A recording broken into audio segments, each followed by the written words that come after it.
이 목회를 하다 보면요, 참 안타까움을 가질 때가 있습니다. 그 중에 하나가 이런 이야기예요. 우리 교인이었습니다. 이분이 좀 나이가 지긋한 연세에 교회를 다니기 시작했습니다. 그리고 꾸준하게 예배를 참석하고 말씀을 들으면서 저분이 좀 이렇게 신앙이 이제는 좀 쌓여가기 시작하는구나, 초보 단계이긴 하지만 이런 상황이었어요. 친구들에게 가끔은 자랑을 합니다. 우리 목사님 설교 한번 들어봐라, 귀에 쏙쏙 들어온다, 이러면서 권유를 하기도 합니다. 그 모습을 볼 때마다 참 늦가기로 예수 믿게 됐지만 그래도 정말 차곡차곡 그렇게 신앙생활을 이제 시작해서 나아가는 과정이 되었구나. 그런데 이분이요, 어느 한순간부터 교회를 안 나오기 시작한 거예요. 이유가 뭔가 알아봤더니 이런 거였습니다. 우리가 이제 예배 중에 찬양을 부를 때가 있잖아요. 찬송을 부를 때도 그런 찬송이 있지 않습니까? 무슨 일을 만나든지 뭐하리라? 만사형통하리라. 만사형통, 우리는 그 영적 의미를 알고 있습니다. 모든 것이 합력하여 선을 이루는, 하나님께서 우리의 인생, 그 백성들에게는 결국 모든 것을 주님의 뜻을 이루는, 그것이 때로는 힘겹고 어려운 일이라 할지라도 주의 뜻을 이루는 도구로 사용하십니다. 우리를 빚어가시고 다듬어가시고 결국에는 그리스도의 장성한 분량을 향해 나가게 하시죠. 근데 이분은요, 초신자이다 보니까 그 만사형통이라고 하는 것의 의미를 현실 생활에서 모든 것이 잘 된다, 이것으로 생각을 한 거예요. 그러나 과연 그런가요? 꼭 그렇지는 않습니다. 물론 나중에 보면 지금 괴로웠던 일들도 나중에는 약이 되고 하나님의 뜻을 이루는 그러한 과정이 되는 거죠. 그러나 이분이 그 당시에 가지고 있었던 어떤 목표가 있었습니다. 그리고 뭔가 자기의 소망이 있었어요. 근데 그것이 이루어지지 않은 겁니다. 오히려 나쁜 방향으로 그렇게 흘러가는 것을 보면서 이거 내가 교회 다니는 것이 과연 의미가 있을까? 만사형통이라고 하는데 대체 이런 일이 왜 있는가? 이분이 시험에 든 거예요. 실족을 한 겁니다. 그때부터 교회를 딱 끊어버렸습니다. 그것이 벌써 10수년 전 일이에요.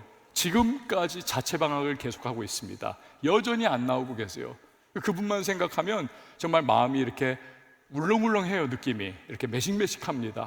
정말 그분이 계속 교회에 나와서 예수님 정말 제대로 알고 그분이 정말 성실하게 신실하게 그리스도인으로 살아가면 얼마나 좋을까, 이 안타까움을 마음에 가지고 있습니다. 여러분 어떠세요? 여러분 신앙생활 하다 보면 때로는 그런 상황이 있을 거예요. 주님, 대체 이게 뭡니까? 아니 이게 도대체 내가 예수 믿고 내가 하나님 말씀대로 해보려고 하는데 왜 이렇게 일이 안 풀립니까? 왜 이렇게 어렵습니까? 이게 뭐예요, 하나님? 너무한 거 아니십니까? 이런 마음을 가질 때가 없지 않아 있습니다.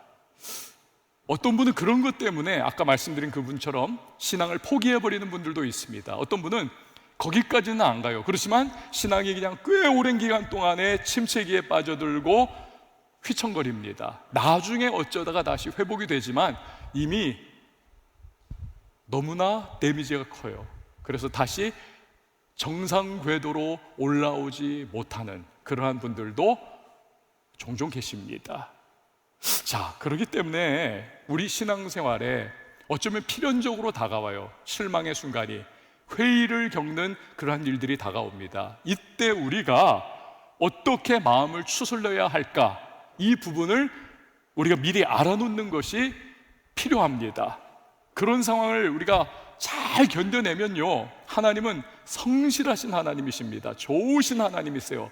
반드시 하나님은 그분의 약속을 우리의 삶에 현실화시켜 주시는 날이 반드시 있습니다. 여러분 이거 믿으셔야 해요.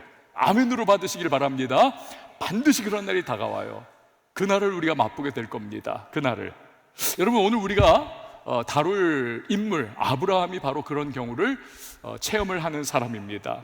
그가 아직 아브라함이라고 하는 이름이 아닌 아브람이라고 하는 이름을 가지고 있을 때입니다. 하지만 오늘은 편의상 아브라함으로 그냥 그의 이름을 부르기로 하겠습니다.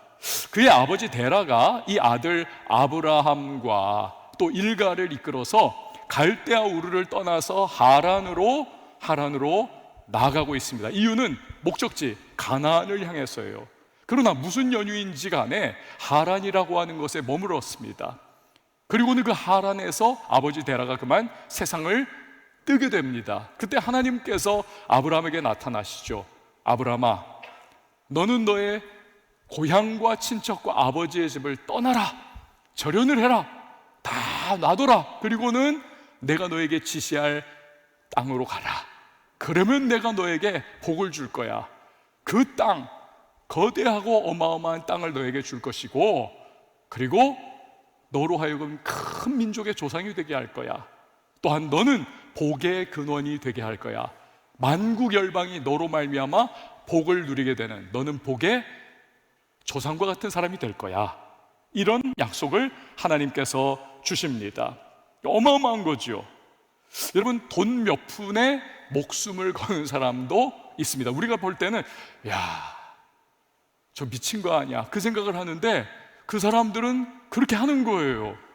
여러분, 그거에 비해서 아브라함이 하나님으로부터 받은 이 엄청난 말씀, 이 언약, 비교할 수 없이 거대한 것입니다. 하지만 우리 속담에 그런 거 있잖아요. 평양감사도 제 싫으면 못한다고.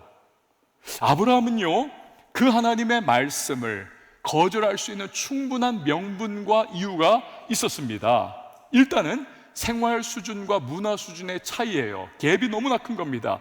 그가 지금까지 살아왔던 갈대아 우르라든지 지금 머물고 있는 하란 땅은요, 우리로 말하면 명동과 같은 곳입니다. 너무 번화한 곳, 모든 사람이 가고자 하는 곳, 또는 강남의 핵심 노른자위와 같아요. 거기에 몸담고 살아가고 있으면 저 사람은 성공한 사람이야.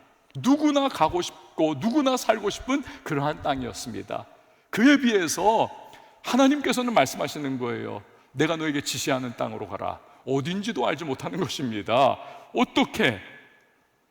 너무나 이거는 불확실 가운데에 살아갈 수밖에 없는 것이죠. 두 번째로, 고대는 시족사회가 아닙니까? 아버지와 친척과 고향을 떠난다는 것은 이건 안전을 포기하고 기득권을 놔야만 하는 것이고, 그리고 편안함을 포기하는 것입니다. 호랑이 굴로 들어가는 것과 마찬가지 상황이 되는 것입니다. 또한 그의 나이가 이미 75세예요. 75세. 여러분, 제 아무리 나이는 숫자에 불과하다, 이런 말이 멋있어 보여도요, 사람이 어느 나이 이상이 돼버리면요, 그건 하나의 그냥 멋들어진 말일 뿐입니다. 안전과 어떠한 분명한 성공 가능성이 없다면 도전이 너무나 어려운 그러한 나이가 된 것입니다. 지금 아브라함에게는 그렇기 때문에 사실은 아무것도 없는 거예요. 아무것도. 오직 한 가지만 있습니다. 하나님의 말씀, 그 한 가지만 딱 주어진 거예요. 여러분, 2002년도에 노벨 경제학상을 수상한 이론이 하나가 있습니다. 프로스펙트 티오리라고 하는 거예요. 프로스펙트 티오리. 이건 무슨 가능성, 어떤 예상 이론, 뭐 이런 겁니다. 쉽게 말하면 이런 거예요. 뭐 예를 들면 박스가 여기 두 개 있다고 생각해요. A 박스, B 박스. 근데 A 박스에는 이 안에 1,000만 원이 들어 있습니다. 내가 A 박스 그러면은 1,000만 원을 내가 얻게 되는 거예요. 이건 100% 확률입니다. 무조건이에요. 그런데 그 옆에 있는 B 박스에는 요건 좀 그래요. 2,000만 원이 들어 있는 겁니다. 그런데 2,000만 원이 들어 있을 수도 있고 아니면 아예 제로일 수도 있는 거예요. A 박스에는 얼마? 1,000만 원. B 박스에는 얼마? 지금 듣고 있는 거죠. 2,000만 원이 있을 수도 있지만 빵원이 있을 수도 있는 거예요. 자, 여러분 같으면 A냐 B냐 선택 한번 해보세요. 자, 그런데요, 이 이론에 따르면 대부분의 사람들은 A 박스를 선택한다는 것입니다. 왜냐하면 인간은 본능적으로 이익보다는 손해에 더 마음을 쓴다는 것입니다. A박스를 선택하면 무조건 1,000만 원이 내 손에 쥐어지는 것이지만 B박스, 내가 2,000만 원이라고 하는 그 더 큰 돈을 위해서 내가 딱 여기에 몸을 걸면 2,000만 원 나오면 좋지만 1,000만 원을 확실하게 얻을 수 있는 기회를 놓칠 수도 있는 거예요. 2,000만 원이라고 하는 허상을 쫓다가 자칫하면, 이게 프로스펙트 티오리입니다. 자, 여러분, 이 이론에 근거해 가지고 우리가 보자. 그러면 아브라함은 어떤 선택을 해야만 합니까? 당연히 아브라함은요, 고향과 친척과 아버지의 집이냐, 하나님의 말씀이냐, 이 둘 중에서 전자입니다. 고향과 친척과 아버지의 집입니다. 이건 100%예요. 지금 이미 누리고 있는 겁니다. 기득권, 편안함, 안락함, 안전, 이미 내 손에 쥐어져 있는 거예요.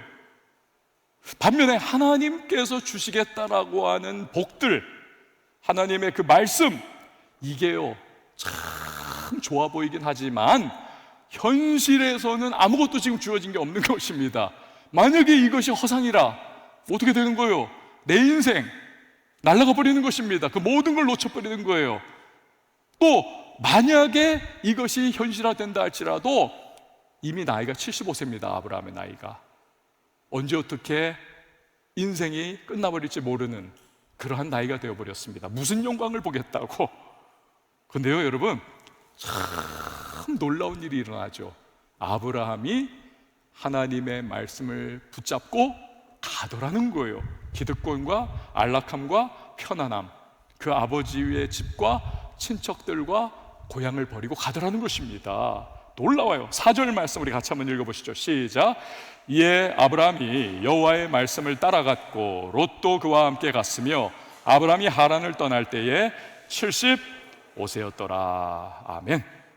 여호와의 말씀을 따라갔다. 여러분, 이런 아브라함을 이해할 수 있는 이유는 다른 아무것도 없습니다. 오로지 한 가지밖에 없어요. 오로지 한 가지, 말씀을 따라가는 것. 나머지 다 버리는 것. 이 불확실한 상황 속에서 그것은 아브라함의 믿음이었다는 거예요. 믿음. 히브리서 11장 8절이 그걸 알려주죠. 믿음으로 아브라함은 부르심을 받았을 때 순종하여 장래 유업으로 받을 땅에 나아갈새 갈 바를 알지 못하고 나아갔으며. 그러니까 어떤 계산으로도, 어떤 인간적인 그러한 판단으로도 설명할 수 없는 거예요. 이것은 믿음으로 했다는 것입니다. 그래서 우리가 아브라함을 일컬어서 믿음의 조상이다. 믿음의 조상이다. 자, 근데 여기 문제가 있어요. 여기 문제가 있습니다. 뭐냐 하면 정말 그 놀라운 믿음을 발휘해 가지고 아버지 집과 친척들과 고향을 등지고 기득권과 안전과 편안함을 다 팽개쳐 버리고 떠났습니다. 무려 75세 나이에 오로지 뭐 하나 붙잡고 하나님 말씀 붙잡고 갈 바를 알지 못한 채 나가요. 그런데 잘 들으셔야 돼요. 여기서 그런데 하나님께서 아브라함을 이끌어 가신 곳이 결국 어디더냐? 어디예요? 가나안 땅이더라는 것입니다. 가나안 땅. 여러분, 가나안 땅이 어떤 곳입니까? 이미 7족속, 강력한 7족속이 그곳에 터줏대감으로 살아가고 있고 뿌리를 내리고 기득권을 형성하고 누구든 들어오면 깨부숴버릴 수 있는 그러한 영향력을 막대하게 형성하고 있던 그 땅. 게다가 이 가나안 땅은 이미 오래전에 아버지 데라, 돌아가신 그분이 아브라함을 포함하여 자기의 일가를 이끌고 가려고 목적했던 그 땅입니다. 그 땅이에요. 다른 곳이 아니에요. 아니, 아브라함 생각에 그럴 수 있지 않습니까? 아니, 하나님께서 나에게 이 모든 내가 지금 누리고 있는 것들을 다 포기하게 하시고 나로 하여금 가게 한다면 그 땅은 내가 옛날에 살던 갈대우르나 지금 살고 있는 이 하란 땅, 그 명동과 같은, 그 강남 노른자 땅과 같은 그 성공과 화려함의 문화가 가득 차 있는 너무나 안락하고 편안한 이 땅보다 월등히 좋아야 하는 것 아니겠습니까? 그렇잖아요. 하나님이 거기 가게 하고 거기에서 막 복을 막 이렇게 준다 그러면 아니 근데 이미 그 땅은 오래전에 우리가 가려고 했던 땅이라니까요. 이미 그 땅은요 막강한 일곱 족속이 터줏대감으로 자리 잡고 살아가고 있는 땅이라니까요. 그러니까 여러분, 이 순간에 아브라함이 보일 수 있는 반응이 무엇입니까? 하나님, 이게 대체 뭡니까?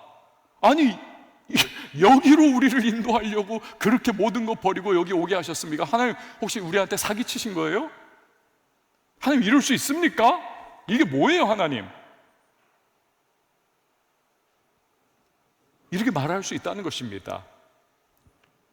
여러분, 오늘 어쩌면 이 아브라함의 상황이요 저와 여러분의 상황도 될 수가 있는 것입니다. 여기서 사업하는 분들 계세요? 사업을 예로 들어보죠. 뭐 직장 생활일 수도 있고, 우리가 직장 생활이나 사업을 정말 하나님 말씀의 원리를 따라서 해보려고 정말 애를 씁니다.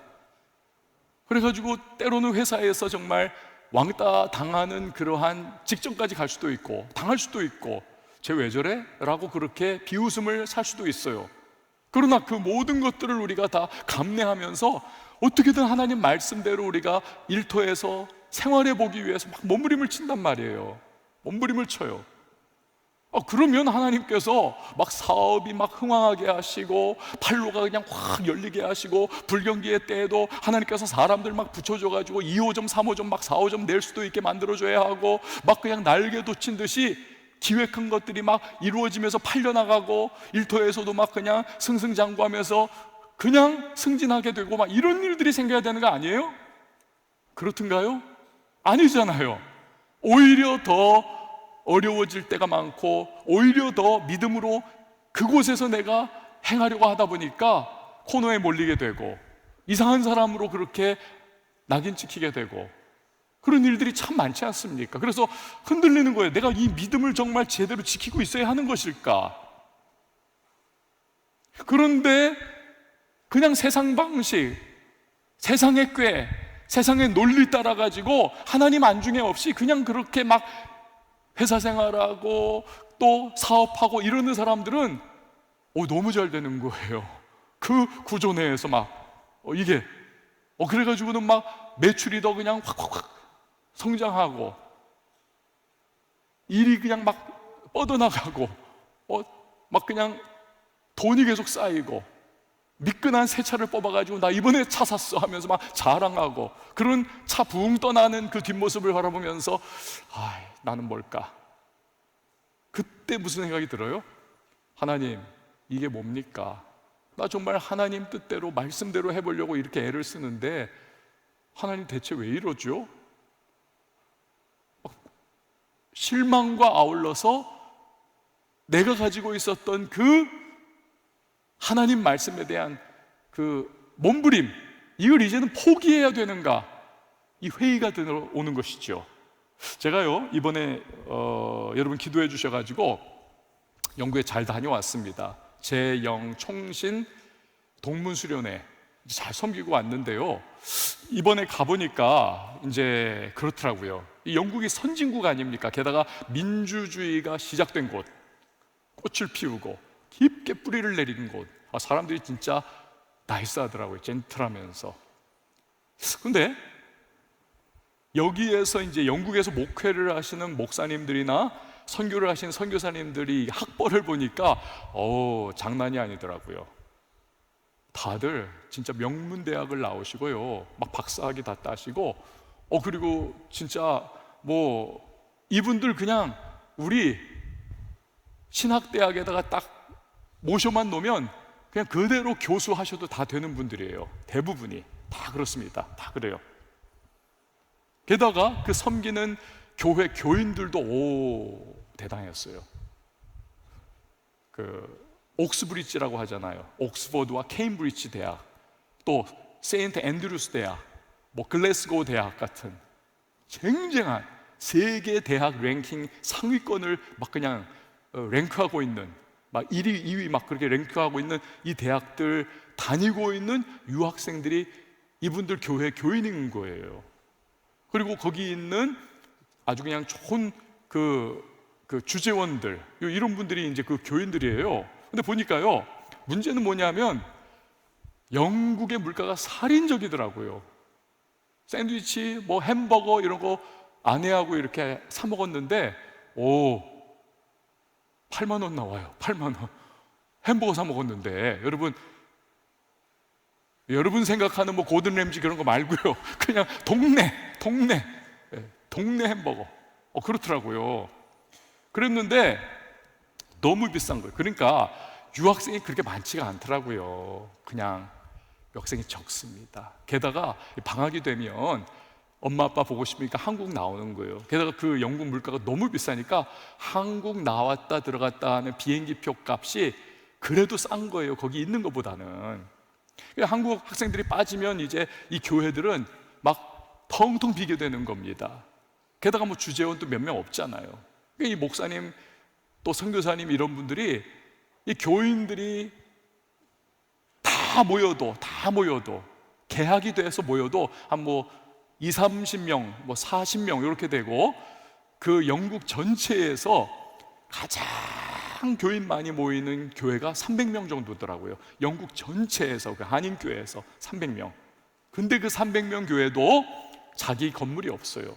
영국 교회를 이렇게 그 사람들 먼저 예배드리고 그 다음에 이제 돈 세를 내 가지고 그 후에 이제 오후 시간에 예배를 드리는 뭐 그런 겁니다.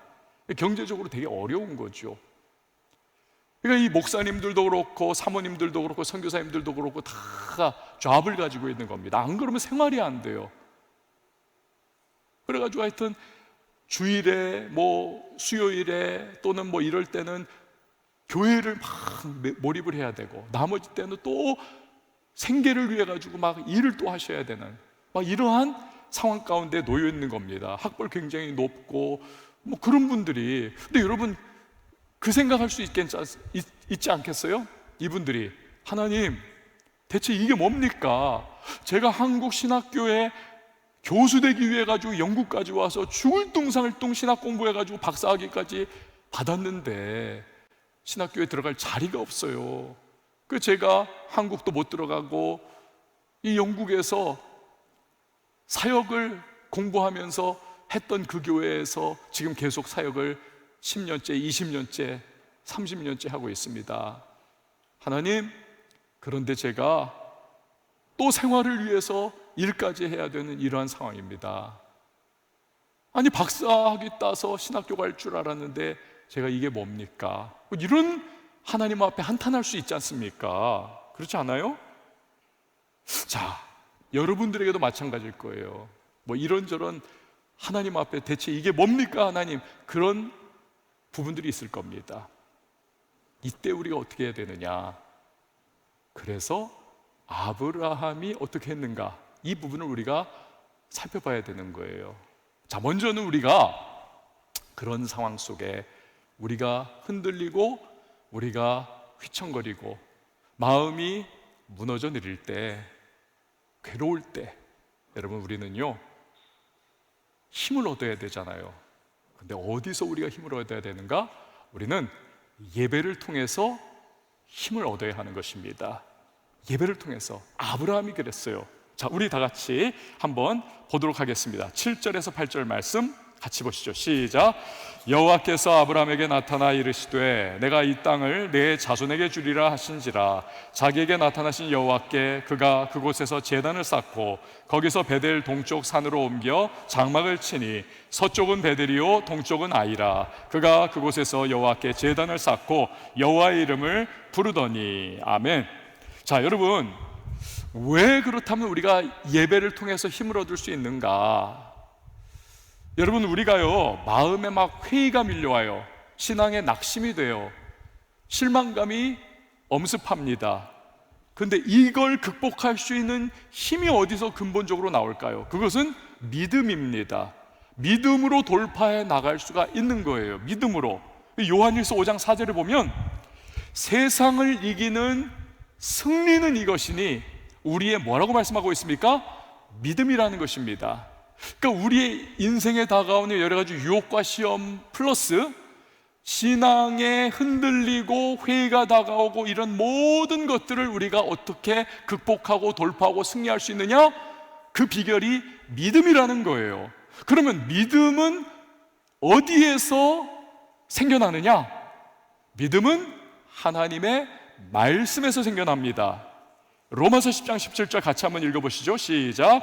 그러므로 믿음은 들음에서 나며 들음은 그리스도의 말씀으로 말미암았느니라. 아멘. 여러분, 말씀을 자꾸 우리가 듣고 내 마음판에 새겨지고 자꾸 축적이 되다 보면 이 말씀이 우리 안에 믿음을 형성합니다. 그럼 이 믿음이 우리로 하여금 유혹과 시험과 세상의 도전, 그리고 내 신앙에 흔들리는 모든 이 요소들을 극복할 수 있는 힘이 되는 거예요. 이 믿음이. 자, 그렇다면 여러분, 말씀인데 말씀이 언제 집약적으로 우리에게 주어집니까? 바로 그것이 예배의 시간입니다. 그러니까 오늘은 지금 여러분이 이 말씀을 또 듣고 있는 거예요. 그래서 여러분이 한 주 동안 개인적인 큐티도 했을 것이고 또 여러 가지 성경을 여러분이 읽어왔겠지만, 그러나 오늘 이 시간, 이 30분 동안 말씀이 집약적으로 여러분에게 주어지고 여러분 신비에 각인이 되고 여러분의 뇌리에 이게 파지는 거예요. 그래서 뚫고 들어가는 것입니다. 하나님 말씀이 예배를 통해서 게다가 여러분, 우리가 예배를 드릴 때는 누가 역사하십니까? 진리의 영이신 성령이 역사하세요. 그 성령은 위로의 영이시고 능력의 영이시고 우리로 하여금 세상을 이길 수 있도록 용기와 담대함을 주시는 영, 그가 바로 성령이신 것입니다. 그렇기 때문에 이 예배를 빼놓고서는 여러분, 우리가 절대로 우리가 힘을 얻을 수가 없어요. 예배를 소홀히 할 수 없어요. 근데 마귀도 이 사실을 너무 잘 알고 있습니다. 왜냐하면 자기가 넘어뜨리려고 했고 자기가 무너뜨리려고 했던 그 사람이 예배에 가가지고는 용기를 얻고 소망을 얻고 다시 힘을 얻어가지고 일어나는 거예요. 그러니까 마귀는 이 예배를 어떻게 해서라도 우리의 삶에서 차단하기 위해서 유혹하고 도전하고 시험하는 겁니다. 야, 너 예배 드려가지고 뭐하냐? 너 예배 갔다고 해가지고 뭐 삶이 바뀌대? 안 바뀌잖아. 맨날 그 모양 그 꼴이잖아. 그 시간 낭비야. 뭐하러 거기 가서 앉아있냐? 그 시간에 재밌는 일, 이런 일 저런 일 할 수 있는 게 많은데, 우리에게 자꾸 유혹을 던져주고 도전해오는 많은 사람들이 그 마귀의 유혹 앞에 무너져 내리고 예배를 포기합니다. 여러분, 예배를 포기하는 것은요, 마치 그 여름 가뭄, 그 물이 정말 절실히 필요한 그때 물을 나에게 공급해주는 그 파이프를 잘라버리는 것과 마찬가지입니다. 하나님께서 예배를 통해서 우리에게 말씀을 주시고 그 말씀이 우리의 삶의 믿음을 만들어냅니다. 그래서 도전과 유혹과 신앙의 회의를 승리할 수가 있는데, 예배를 포기한다, 예배를 소홀한다, 예배를 멀리한다, 이건 우리의 생명을 걷어차는 것과 마찬가지. 우리는요, 예배를 너무 귀하게 여겨야 하고, 우리는 예배를 위해서 우리의 에너지를 투입해야 되고, 예배에 우리의 운명을 걸어야 하는 것입니다. 할렐루야. 예배예요, 예배. 여러분, 예배입니다. 그래서 여러분, 주님 대체 이게 도대체 뭡니까? 이런 회의와 이러한 마음이 들 때 여러분, 우리는 더욱더 예배의 자리를 찾아 나와야 합니다. 예배에 우리의 에너지를 투입을 해야만 하는 것입니다. 최선을 다해서 예배 자리를 찾아요. 그러면 주님께서 반드시 힘 주시고 용기 주시고 다시 일어날 수 있는 힘을 허락해 주시는 것입니다. 할렐루야. 자, 그리고 나서 우리가 해야 할 것이 말씀을 붙잡고 끝까지 버텨내는 거예요. 끝까지 버텨내는 거예요. 여러분, 아브라함을 보십시오. 이 아브라함이요, 믿음의 조상이잖아요. 믿음의 조상. 갈 바를 알지 못하고 갔단 말입니다. 믿음의 조상이에요. 그런데 아브라함이 그렇게도 참 귀한 믿음의 사람임에도 불구하고 그의 인생에 오점이 있습니다. 그것이 무엇입니까? 애굽에 내려간 거예요. 애굽에. 10절 말씀을 같이 한번 읽어보시죠. 시작. 그 땅에 기근이 들었으므로 아브라함이 애굽에 거류하려고 그리로 내려갔으니 이는 그 땅에 기근이 심하였습니다. 아멘. 가나안 땅에 온 것만으로도 아주 그냥 황당하고 답답해요. 여기 겨우 여깁니까? 이런 상황인데 설상가상이죠.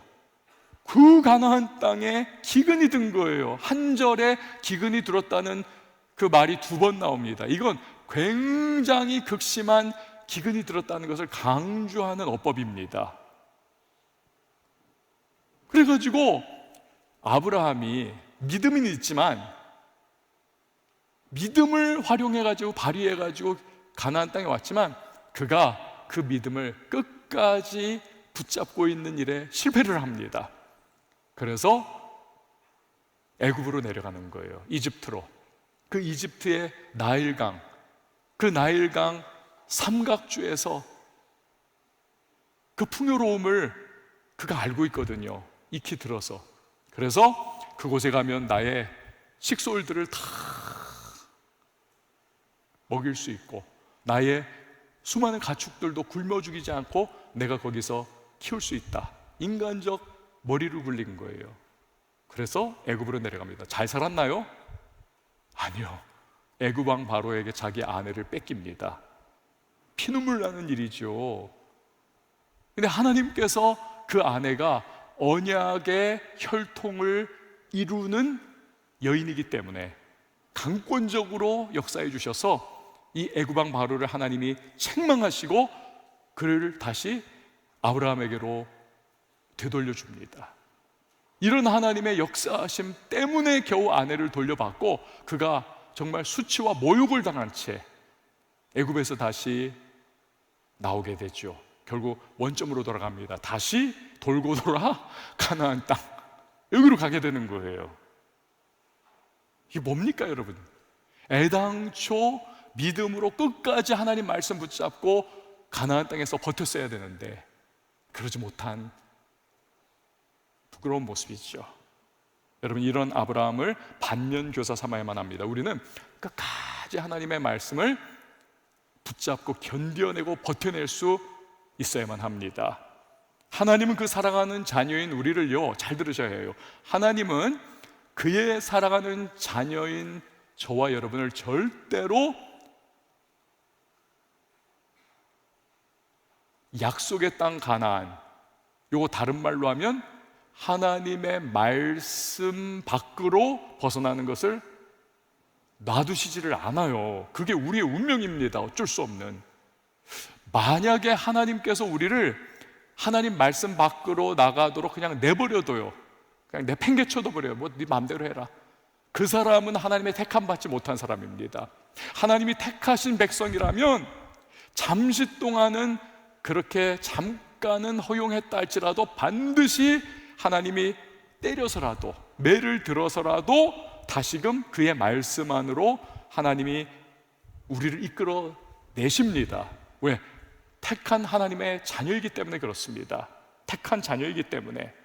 그래서 여러분, 애당초 말씀을 붙잡고 버텨내는 것이 사실상 가장 지름길이에요. 지름길. 저를 한번 따라해 주십시오. 말씀 붙잡고 버티는 게 지름길이다. 그게 맞아요. 맞아요. 여러분, 아브라함이 그래서 그 애굽에서 수치와 모욕을 당한 채 다시 가나안으로 돌아오지 않습니까? 그런 아브라함, 이게 뭡니까 하나님? 아니 그렇게도 내게 희생을 요구하면서 그 말씀 주셔가지고 내가 그 붙잡고 여기까지 왔더니 이거 가나안이에요 하나님? 이게 뭐예요? 그런 상황이었지만 여러분, 세월이 흐르고 나니까 결국 어떻습니까? 하나님께서는 그의 말씀을 그대로 다 성취를 해주세요. 그대로. 그래서 이 가나안 땅 전체를 아브라함과 그의 후손에게 땅으로 허락해 주시고, 그리고 그에게 약속하셨던 큰 민족을 이루게 하십니다. 그의 후손들로. 그리고 아브라함을 복의 근원으로 삼아주세요. 그래서 누구든 누구든 예수 그리스도를 나의 구세주와 주님으로 영접한 사람은 아브라함을 일컬어서 나는 아브라함의 영적 자손이다 라고 말을 하는 거예요. 우리가 그렇습니다. 우리가 아브라함의 그 믿음을 우리도 물려받아서 우리도 믿음으로 살아가는 존재가 될 수가 있게 된 것이죠. 대로 하나님은 신실하게 다 이루어 주신 겁니다. 여러분, 그러므로 우리는 주님, 대체 이게 뭡니까? 정말 이게 뭡니까? 라고 하는 그런 상황이라 할지라도 우리는 예배를 통해서 힘을 얻어야 되고 그 하나님의 말씀을 끝까지 붙잡고 놓지 말고 우리 끝까지 버텨냄을 통해서 우리는 인내할 줄 알아야 됩니다. 그러면 하나님께서 반드시 때가 되면 그분의 말씀을 우리의 삶 속에 현실화시키는 그 날을 체험하게 역사해 주실 것입니다. 그 날을 우리는 맛보게 될 거예요. 제가 오늘요 이 말씀을 준비를 하면서 오늘 말씀 끝나고 무슨 찬양을 부를까 좀 고민을 했었습니다. 그러다가 2020년도 지금부터 한 5년 전에 이렇게 어느 한 그 기독교 신문에서 다뤘던 그 기사를 이제 읽게 됐어요. 여러분 마커스 아시죠? 그 찬양팀 마커스. 그 마커스의 그 메인 싱어, 그 리더 두 사람 있지 않습니까? 한 사람은 그 이제 좀 그 남자 리더 있고 말 잘못하면 안 되죠. 그리고 이제 다른 한 사람은 그 소진영이라고 하는 그 싱어송라이터 있지 않습니까? 이 자매가 간사인데 이제 이 소진영에 관한 그러한 이제 인터뷰였습니다. 근데 이 소진영 간사가 그 마커스에 들어가 가지고 열심히 하여튼 이렇게 찬양하고 또 곡도 만들고 하던 25살의 어느 날이었다고 해요. 25살. 정말 꽃다운 그런 나이인데 굉장히 건강했다고 합니다. 근데 어느 날 오한이 오더라는 거예요. 막 오한이 오더래요. 이상하다. 병원 가가지고 이제 수액을 맞기 전에 좀 피 검사를 했답니다. 근데 청천벽력과 같은 진단이 내려졌어요. 혈액암, 백혈병이 걸린 겁니다. 막 하늘이 무너지는 것 같은 그런 상황이 돼버린 거죠. 암, 25살에 그것도 백혈병. 그럼 완전히 인생이 그냥 허물어지는 그러한 경험을 하게 된 겁니다. 몇 날 며칠을 정말 울고 또 울고 그때부터 이제 항암을 시작을 한 거예요. 그래가지고 매일 그 항암제를 4알씩 계속 먹게 되었습니다. 계속. 그러던 중에 의사로부터 귀가 번쩍 뜨이는 이야기를 들어요. 조혈모 세포 이식을 받으면 치료가 된다. 오빠의 조혈모 세포를 이식받으면 치료가 된다. 얼마나 여러분 막 희망이 들끓지 않겠습니까? 와, 오빠로부터 조혈모 세포를 이식받으면 내가 이 백혈병, 이 혈액암으로부터 치유를 받는다. 근데 거기에 문제가 하나가 있는 게 뭐냐면 이 조혈모 세포 이식을 받으면 임신을 못 한다는 거예요. 앞으로 아기를 낳을 수 없는 거죠. 그래서 이 자매가 또 한 번 마음이 무너져 내립니다. 내가 앞으로 자녀를 가질 수가 없게 되다니. 그래서 조혈모 세포 이식을 포기를 해요. 그리고는 계속해가지고 하여튼 그 항암제를 계속 이제 5년을 지속해서 이제 먹습니다. 매일마다 5년 동안을. 그런데 그 마커스에서 이제 새로 들어와가지고 같이 찬양팀에 합류했던 한 남자 청년이 이 소진영 자매가 이제 마음에 든 거예요. 그래가지고 대쉬를 했습니다. 프로포즈를 한 거예요. 이 소진영 자매가 자기의 상황을 정확하게 알리지 않으면 안 되겠다 싶어서 나 이러이러하니까 당신이 알아야 합니다. 그 다음 날 이 남자 청년이 기도 많이 하고 와가지고는 그래도 내가 당신과 결혼하고 싶습니다. 그래서 하여튼 이렇게 해가지고 결혼을 하게 됐어요. 결혼하게 됐는데 소진영 자매가 아기를 갖고 싶은 거예요. 아기를. 근데 의사도 극구 만류하고 남편도 만류하고 우리 아기 없어도 된다.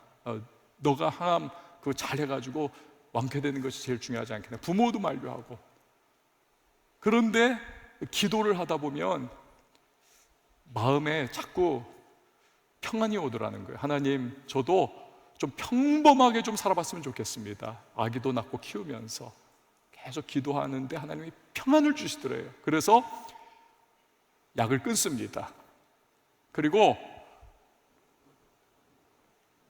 이제 임신을 준비를 하는데 1년 동안 아기가 안 생기더라는 거예요. 몸이 뭐 망가져 있으니까 1년 동안을 그렇게 항암제 끊고 지내는데도 아기가 안 생기니까 이제 의사가 마지막으로 한 달만 더 시간을 주겠다. 그래도 안 생기면 다시 항암 들어가야 된다.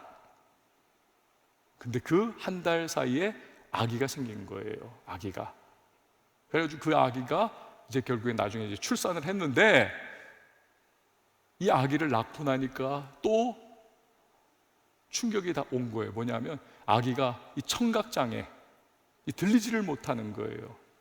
들리지 못. 이 소진영 자매는 음악가 아닙니까? 음악가에게 있어서 자기 아이가 이 들을 수 없다는 거, 이건 다른 느낌으로 또 다가오는 거 아닙니까? 그게 막 하늘이 무너지는 느낌, 막 하나님 앞에 막 울고 불고 한 달 동안을 이 아기를 젖을 주면서 계속 울었다는 거예요. 계속 울었다는 거예요. 그런데 그 마음이 얼마나 괴로웠냐면 자기가 지난 10년 동안 항암 그리고 그 하여튼 고통스러웠던 과정, 그 모든 것 합친 것보다도 이 아기가 이 청각에 문제가 있다는 게 더 크게 아픔으로 다가오더라는 거예요. 어느 날 하나님 말씀 붙잡고 큐티를 하면서 기도하고 있는데 주님께서 세미한 음성으로 감동을 주시더랍니다. 진영아, 너의 인생을 누가 이끌어가고 있니? 그야 하나님이죠. 그러면 너의 아기는 그 인생을 누가 이끌어가겠니? 나 아니겠니? 이게 감동으로 오더라는 거예요. 그리고 그 순간 마음에 평안이 찾아오더랍니다. 아, 그렇구나. 하나님이 인도해 가시지. 그것을 고백합니다. 그리고 한 달 후에 이 아기를 다시 검사를 했는데 청각 문제가 다 깨끗이 사라져버리고 말았어요. 이 아이가 정상으로 이 과정 속에서 이 소진영 자매가 찬양을 만드는 거예요. 그 찬양을 오늘 우리가 부릅니다. 예수 늘 함께 하시네. 우리가 이 찬양을 부를 때는 그냥 노래로 불러서는 안 돼요. 이 찬양을 만든 사람은 그냥 어떤 신학적인 지식이라든지 성경 지식, 그 음악적인 어떤 재능으로 이걸 그냥 만든 노래가 아니에요. 이건 10년 동안 항암 투병, 그리고 아이를 낳았는데 그 아이가 청각장애 진단받고 그 과정 속에서 하나님의 위로 가운데에 다시 회복되고 이 모든 인생과 신앙에 이게 뭡니까? 로부터 시작해서 주님을 선포하고 의뢰하면서 나아갔던 그 한 사람 신앙인의 믿음의 고백이 담겨있는 찬양이에요. 오늘 우리가 이 찬양을 부를 때에 여러분 중에 혹시 주여, 나 이게 도대체 뭡니까? 믿음 생활 내가 정말 애를 써서 해왔는데 이룰 수 있습니까? 이런 마음에 있는 누군가가 여기 계시다면 여러분, 소진영 자매가 경험했던 것과 같은 회복, 믿음의 고백이 새롭게 다시 한번 성령의 위로 가운데, 그리고 예배를 통해서 말씀 붙잡고 버티는 과정 속에 다시 여러분의 믿음이 세워지는 귀한 역사, 오늘 이 찬양을 통해서 다시 한번 시작될 수 있기를 바라요. 우리 다 같이 일어나서 함께 찬양하도록 하겠습니다. 고단한 인생길, 고단한 인생길 힘겨운 오늘도 예수 내 마음 아시네. 지나간 아픔도 지나간 아픔도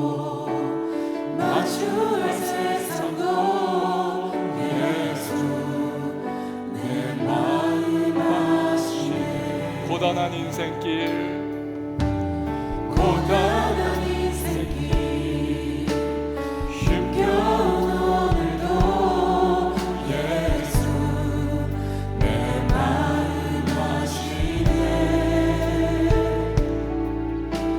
지나간 아픔도 마주할 세상도 예수 내 마음 아시네. 믿음의 눈 들어 믿음의 눈 들어 주를 보니 이 또한 지나가리라. 주어진 내 삶의 시간 속에 주의 뜻 알게 하소서. 하루를 살아도 하루를 살아도 기쁨으로 가리. 예수 늘 함께 하시네. 아멘. 후회도 염려도 온전히 맡기리.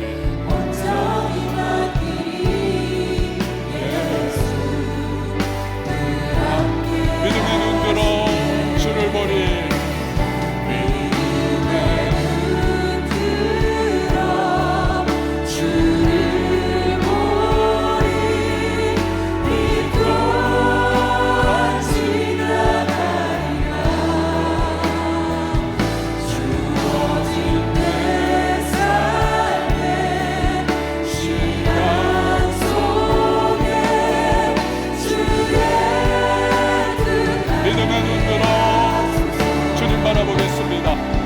믿음의 눈 들어 주를 보리.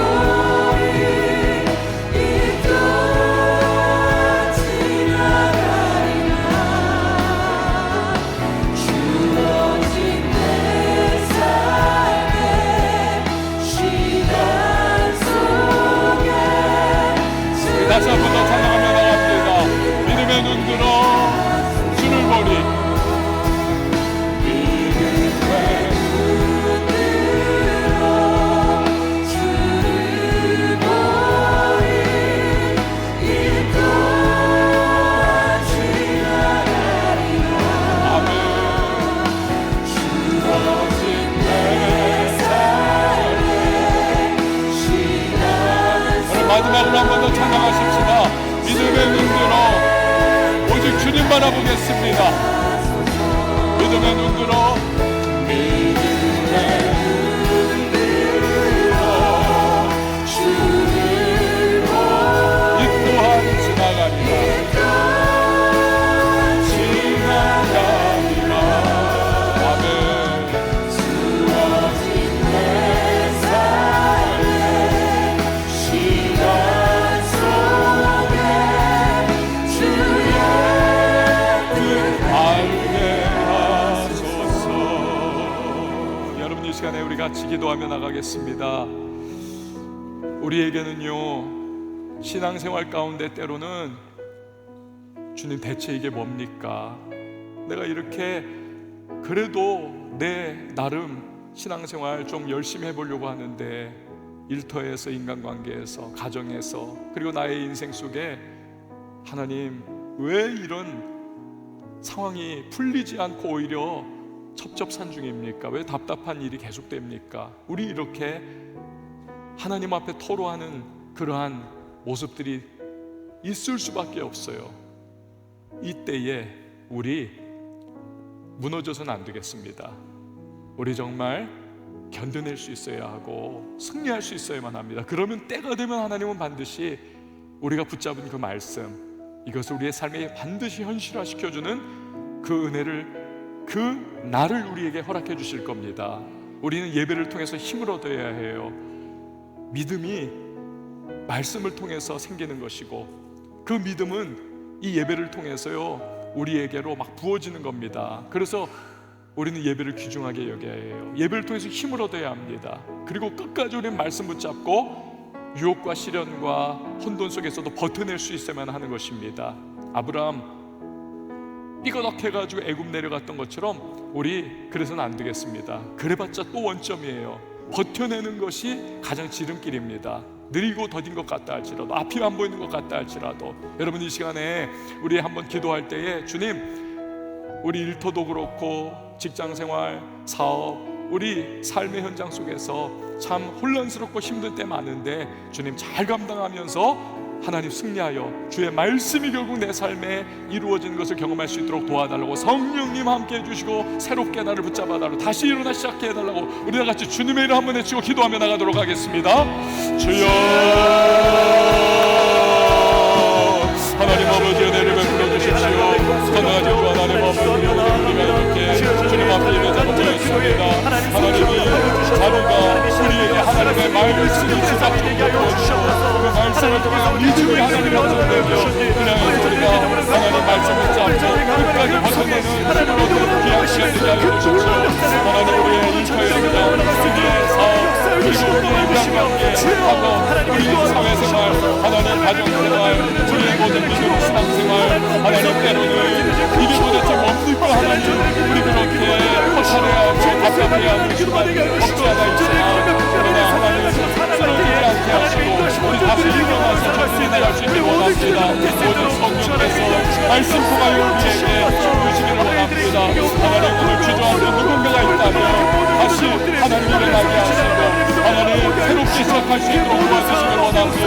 하나님 아버지, 우리 한 사람 한 사람이 하나님 그 말씀이 우리의 삶에 언실하는 날까지 하나님 역사하시는 그 은혜를 우리 결국의 삶에서 맛보는 날까지 끝까지 잘 달려갈 수 있도록 도와주시고 결국 하나님 아버지 우리 뒤로 물러서지 않고 승리를 빠져들지 않았더니 하나님께서 역사해 주셨구나 고백하는 그날을 맛볼 수 있도록 오늘 하나님의 사람을 되게 하여 주십시오. 하나님 내게 지금 다가와 있는 모든 일들, 그러나 이 모든 것들을 우리 하나님께서는 반드시 지나가는 때가 있게 하시고 방천을 서두르게 하시고 하나님의 선하심, 인자하심, 살아계신 하나님을 맛볼 수 있도록 역사하시는 재미를 살게 되실 줄 믿습니다. 잘 달려갈 수 있도록 도와주십시오.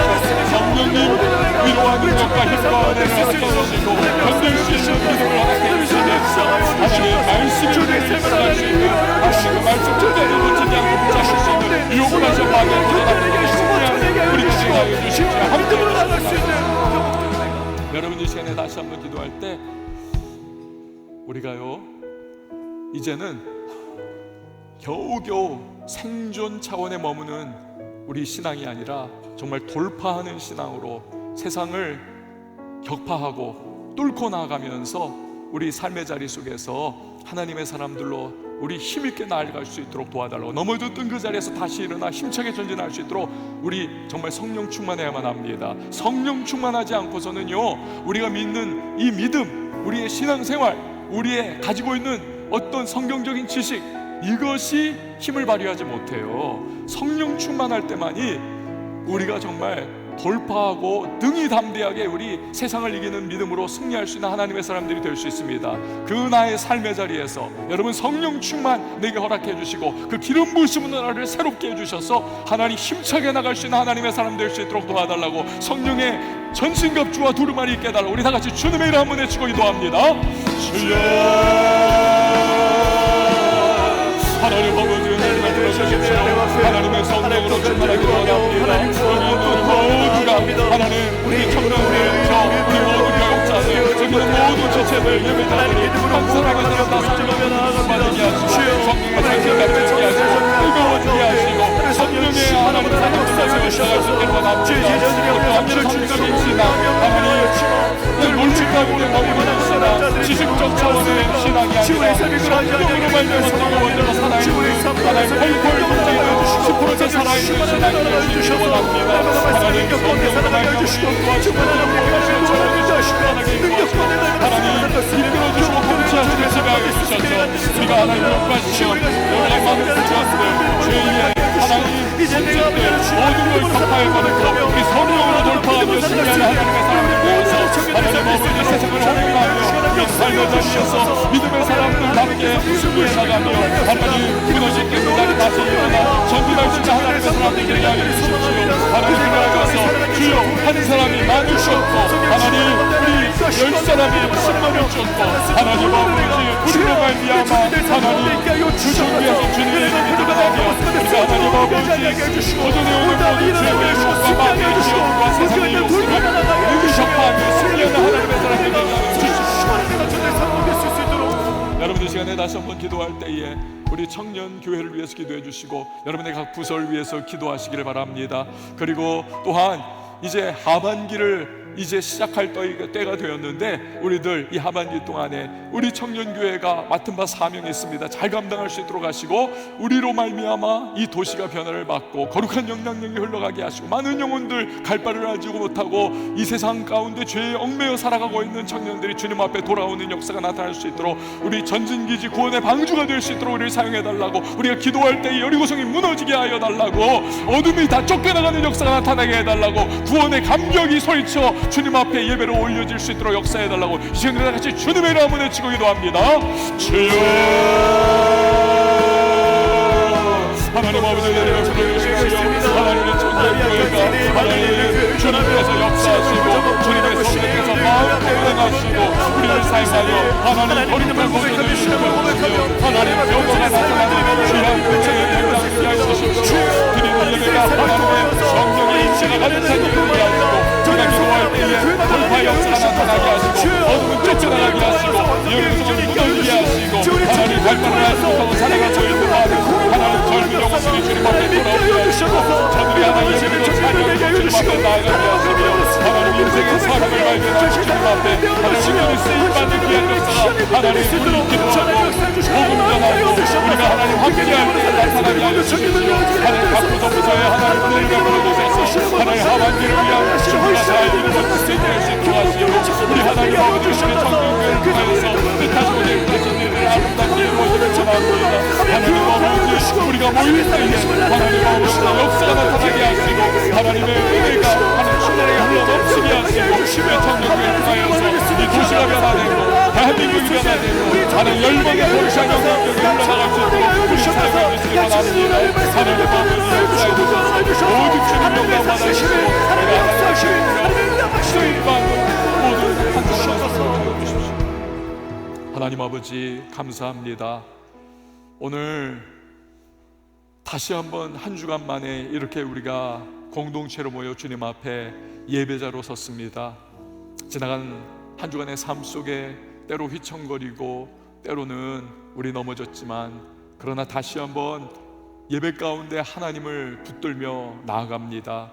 주님 우리의 마음속에 회의와 나의 신앙 내가 지금 붙잡고 있는 그 말씀 이것이 내 삶에 충돌하면서 겪었던 여러 힘들었던 부분들 그래서 우리의 믿음이 흔들리는 순간이 누군가에게 있었다면 주님 오늘 말씀처럼 우리가 다시 한번 끝까지 버텨내면서 그 말씀이 우리의 삶에 구체적으로 현실화되는 그날까지 우리 나아갈 수 있기를 원합니다. 신실하신 하나님께서 반드시 역사해 주실 줄 믿습니다. 결코 포기하지 않고 침례에 빠져 뒤로 물러가 주저앉지 않고 우리 앞을 향해 한 걸음 한 걸음 느리고 더딘 것 같지만 성령의 도우심을 따라 나가는 우리 모두가 되게 하여 주십시오. 여기 있는 청년들 예배자들로 든든하게 세워져 나갈 수 있도록 도와주시고 앞에 있는 한 주간을 향해 나아갈 때 영육 구비되어서 다시 한번 나아가게 하시고 그 삶의 현장 속에서 우리 하나님의 때를 따라 도우시는 은혜로 말미암아 승리하는 복된 한 주간 되게 하여 주십시오. 하나님 아버지 우리 청년교회가 기도하는 바 맡겨주신 사명들을 잘 감당할 수 있도록 도와주시고 또 흩어지는 각 부서들마다 하나님께서 성령의 은혜 가운데에 하나님 하반기를 잘 준비하고 이제 발걸음을 힘있게 떼어나갈 수 있는 각 부서가 되기를 원합니다. 우리 청년교회를 통해서 이 도시가 변화되게 하시고 많은 영혼들이 주님 앞에 돌아오는 은혜의 통로가 될 수 있기를 원합니다. 오직 성령께서 우리를 사용하여 주시옵소서. 하나님 귀한 힘을 주님 앞에 봉헌합니다. 땀과 시간과 인생의 결정체인 이 물질을 주님 앞에 기도의 제목과 함께 올려드립니다. 받으시고 주의 백성들을 향하신 하나님의 선한 공급 하나님 허락하여 주시기를 원합니다. 또 마음에 얽혀있는 모든 기도의 제목들 풀어주시고 응답의 놀라운 역사가 나타날 수 있도록 역사하여 주시옵소서. 이제는 우리 주 예수 그리스도의 은혜와 하나님 아버지 극진하신 사랑과 성령의 교통하심이 우리 모든 예배자 한 사람 한 사람 머리 위에 그 한 주간의 삶 위에 이제부터 영원토록 함께 계실지어다. 아멘.